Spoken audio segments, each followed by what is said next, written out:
Pelo sinal da Santa Cruz, livrai-nos Deus nosso Senhor dos nossos inimigos, em nome do Pai, do Filho, do Espírito Santo. Amém. Pode sentar-se. Amados irmãos, na quarta-feira começamos a Quaresma, com a quarta-feira de cinzas, lembrando do nosso nada, da necessidade que temos de salvar a nossa alma, de irmos para o céu e nos aplicando com disciplina a penitência e a oração diária. Porque em nós temos uma força que é a força da natureza humana decaída, o pecado de Adão e Eva que entrou junto com o demônio dentro da nossa natureza, que nos leva a termos a tendência de coisas ruins.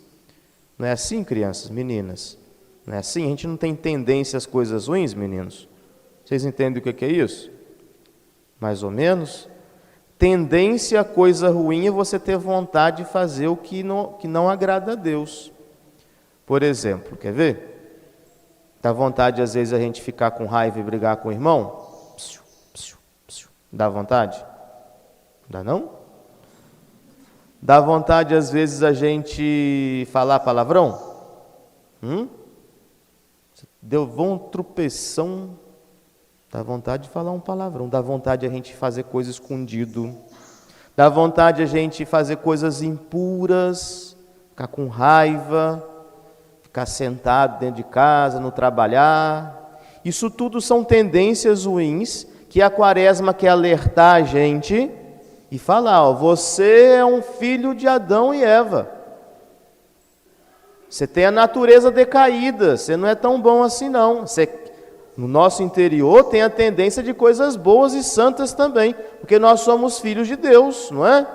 Somos batizados. A mamãe trouxe a gente aqui na igreja e o padre jogou a água na cabeça da gente. Nós somos destinados ao céu, mas dentro de nós tem uma força ruim. E é uma palavra, uma frase, né, um modo de viver, né, de pensar, que às vezes é errado no nosso meio católico, é esse. Faça o que o seu coração está pedindo. Mas o nosso coração não pede só coisas boas, pede também coisas ruins, não é? A maldade existe dentro da gente. O Bento XVI falou uma vez que o Concílio Vaticano II deixou claro mais uma vez a existência do pecado original, porque foi entrando na igreja, na liturgia, coisas ruins que afetavam nas famílias, porque muitas vezes se deixava de falar a verdade, falar sobre a moral, e o demônio foi penetrando em nós, que temos essa natureza humana decaída.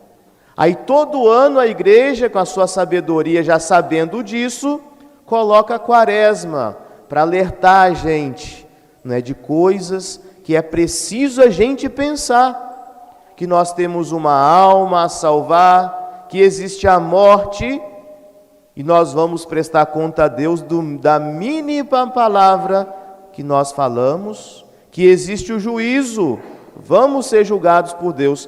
Nem todo mundo que morre vai para o céu, não. Às vezes tem um sentimentalismo dentro da gente, né, que para consolar a pessoa, nós falamos, não, fica tranquila que ele está no céu. Mas nós sabemos, se a pessoa morre com um pecado mortal, a pessoa se condena. Nós não devemos falar se a pessoa está no céu ou não, porque só Deus sabe o que acontece na hora da morte. E Jesus até o último momento espera, aqueles operários da última hora, espera a pessoa se arrepender para levar para o céu. Mas nós não sabemos a possibilidade de uma pessoa que não pensa na sua salvação, que pode existir até dentro da igreja, não é? Pessoas que vão até a missa, infelizmente, e acontece, mas depois da missa, né, vive uma vida mundana, uma vida sem se preocupar com a salvação. Pessoas assim que se condenam, pessoas que buscam, não é, ter um compromisso com Deus, mas o seu compromisso maior é com o pecado mortal, a possibilidade maior da pessoa se perder, não é? Cada dia se acentua, não é? Essa possibilidade da pessoa perder, se perder, condenar a sua alma ao inferno. Isso não é brincadeira, não. Como também a possibilidade maior da pessoa se salvar, se ela reza, se ela tem amor a Nossa Senhora, se ela tem fé nos sacramentos, se ela se esforça em aprender a doutrina e reconhecer que ela é pecadora, que somos tendentes ao mal, com humildade, saber que nós somos capazes de fazer os piores pecados daquelas pessoas que nós apontamos o dedo e dizemos que está errado. Essa pessoa tem mais possibilidade de se salvar. Pessoa que é honesta, que é temente a Deus. Amados irmãos, a gente vê que o demônio aproveita dessa nossa natureza humana, não é? Nosso Senhor Jesus Cristo foi tentado pelo demônio. Para demonstrar, Ele quis que isso acontecesse, para demonstrar para nós que nós seremos tentados. Na nossa tríplice concupiscência. Deu para aprender essa palavra, meninos? Tríplice concupiscência. Vamos tentar falar? Vão todo mundo falar essa palavra? Tríplice concupiscência. De novo. Tríplice concupiscência. A tríplice concupiscência dá origem os 7 pecados capitais, não é? Nós vamos lembrar. A tríplice concupiscência foram essas 3 situações que Jesus se colocou hoje. Claro, Ele é Deus e Ele quis, não é? Ele permitiu e nunca Ele sentiu dentro de si, é claro, a fomes peccati, que a gente fala na teologia. Mas Jesus tinha um domínio completo de suas ações. Nossa Senhora também. Fora os 2, todo mundo, até São José, tem a tríplice concupiscência. O santo busca a penitência, a oração, a igreja, para frear isso, não é? É o que nós devemos fazer. A concupiscência dos olhos foi quando o demônio levou Jesus até o pináculo, ponto mais alto, e falou: lança-te a tudo, melhor dizendo, né? Quando levou na montanha e falou: tudo isso eu te darei, se prostrado me adorares. É a ambição, a avareza, a vontade de ter, colocar os bens materiais em primeiro lugar, a concupiscência dos olhos. Pessoa que só pensa em enriquecer-se, no dinheiro. É claro que um pai, uma mãe, tem que pensar em crescer, não é? Para dar um conforto maior aos seus filhos, deixar alguma coisinha lá para os seus filhos, para eles terem um básico, uma coisa boa, para viverem a dignidade humana. E se Deus for abençoando, com honestidade, nós vamos crescendo mais. Mas em primeiro lugar está Deus. Porque Deus sabe, nosso Senhor sabe, que a riqueza é um empecilho também à salvação.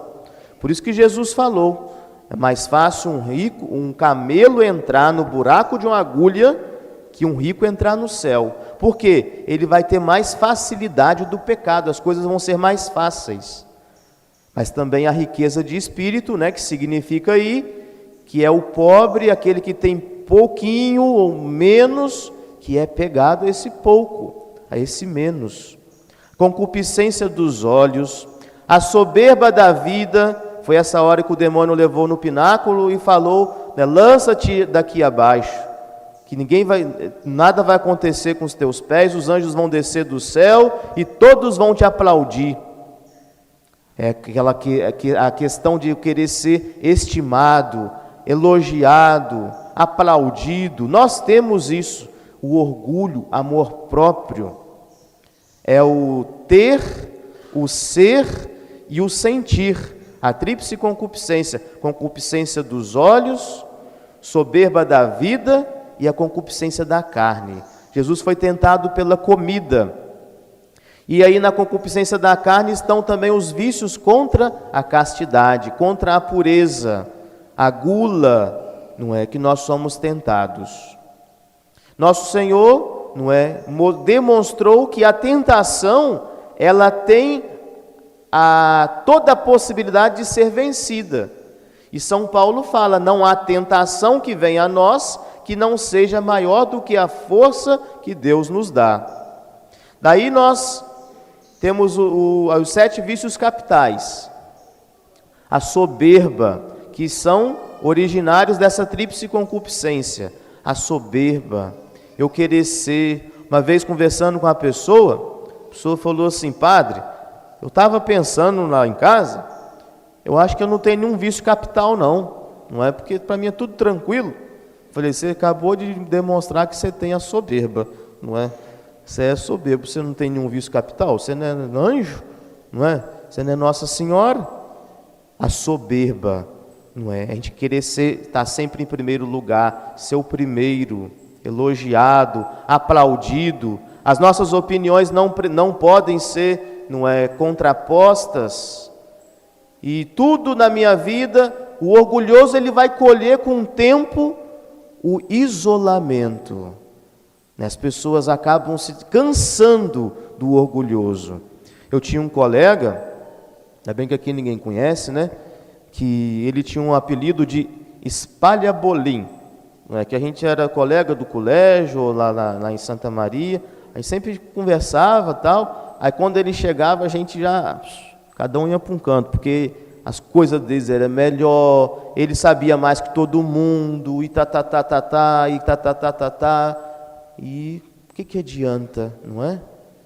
O humilde é aquele que acha, aquele que tem convicção que ele nada sabe, só sei que nada sei, não é? A soberba, a avareza é outro vício capital, como eu já disse. A luxúria não é questão de riquezas, não. A luxúria é juntar muitos e variados tipos de pecados impuros contra a castidade e bate tudo no liquidificador de pensamento, olhares, ações. Aquela pessoa nojenta, que só vive pensando com maldade na cabeça, ou fazendo, ou procurando, e aí que as coisas vão para o namoro, para o casamento, adultério, aquela coisa porca, igual o filho pródigo, que foi comer as bolotas dos porcos. Luxúria, ira, aquele arrebatamento, não é, de cólera, de ódio, de raiva que vem na gente. Ira. Gula, a questão da comida, da bebida, a embriaguez. A pessoa, se tiver a tendência à bebida, não deve tomar nenhuma gotinha. E ensinar isso para as crianças. Tem gente que coloca Jesus como uma forma de desculpar os seus pecados com relação à bebida, embriaguez.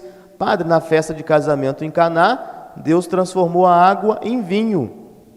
Nosso Senhor, Ele não proíbe uma coisa, mas é preciso a gente usar com inteligência, moderação. E se eu ofendo ao meu próximo, vamos supor, a esposa fica para morrer, porque não beba, não é? E se for beber, bebe um dedo, sem nada de ficar arrumando estratagema e tal, porque um vinho, até o padre bebe na missa, não é?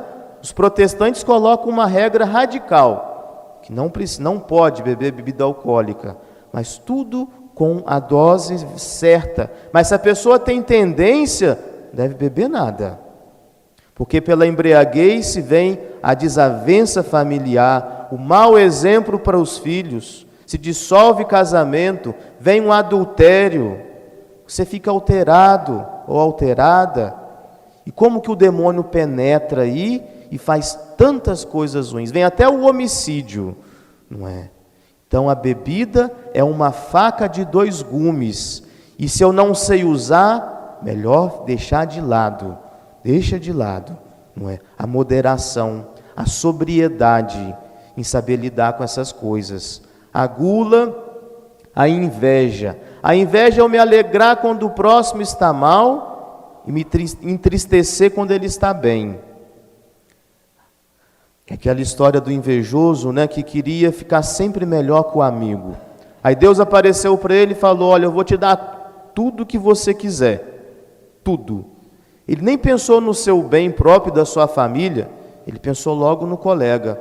Eu vou ser melhor que ele, eu vou conseguir agora ficar acima dele, porque ele fez aquilo, mas era eu que devia estar fazendo. Ele fez aquela outra coisa, mas era eu. Não é? Sempre se colocando na situação que ele deveria ser melhor. Aí Deus falou, vou te dar tudo que você quiser. Aí ele pediu, não é? Ele pensou. Aí enquanto ele estava pensando, Deus falou assim, mas eu vou dar tudo 2 vezes mais para o seu colega. Aí ele já ficou triste. Porque ele não queria ficar bem, ele queria ficar melhor que o colega. Aí ele pensou, e sabe o que ele pediu? Fura um olho meu, para ter os 2 olhos do colega furado. A inveja leva à doença, não é? Então a gente tem que pedir a Deus para livrar a gente desses males.